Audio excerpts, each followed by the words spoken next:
That's the job of a president, to represent all of us, not just our base or our party. This is not a partisan moment. This must be an American moment.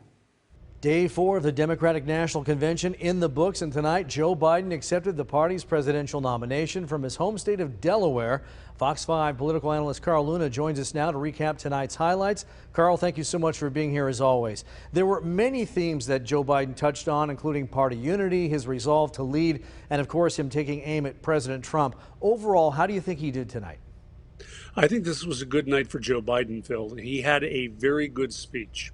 It was about 20, 30 minutes. The president has been painting Joe Biden as kind of frail, hiding out in his basement. He came out of his basement swinging today.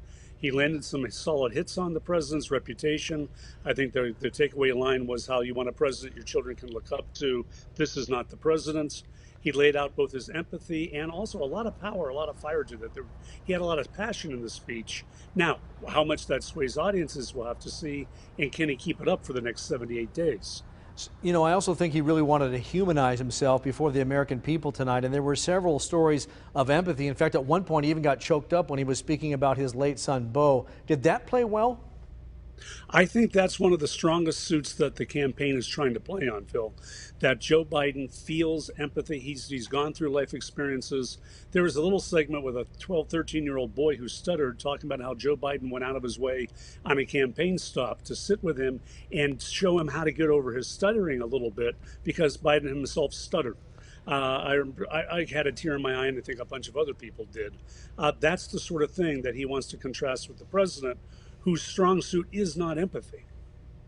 You know, there's some polls suggesting that more Americans trust Donald Trump on the economy than Joe Biden. So what does Biden need to do to sort of like undermine that line of thinking?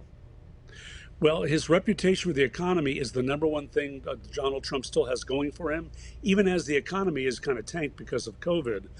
What you got to see is like what Mayor Bloomberg was said.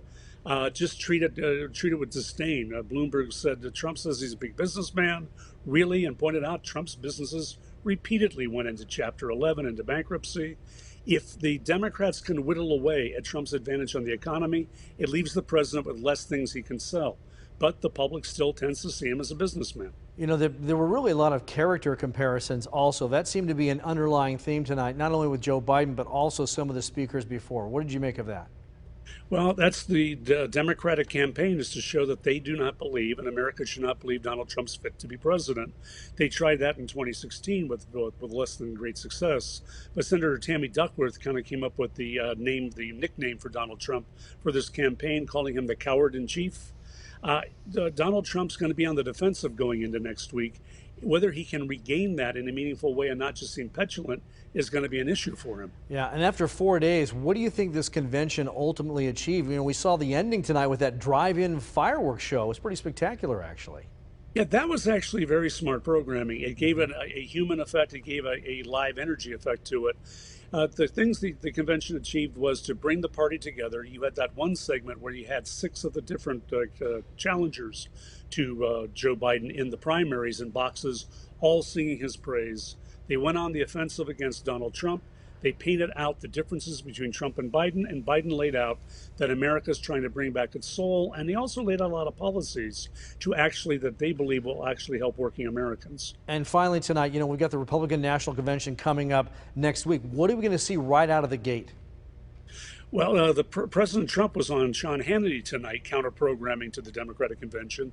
He said he wants to see a lot more live-action things going on, as opposed to the in-the-box pre-scripted. But that creates a problem.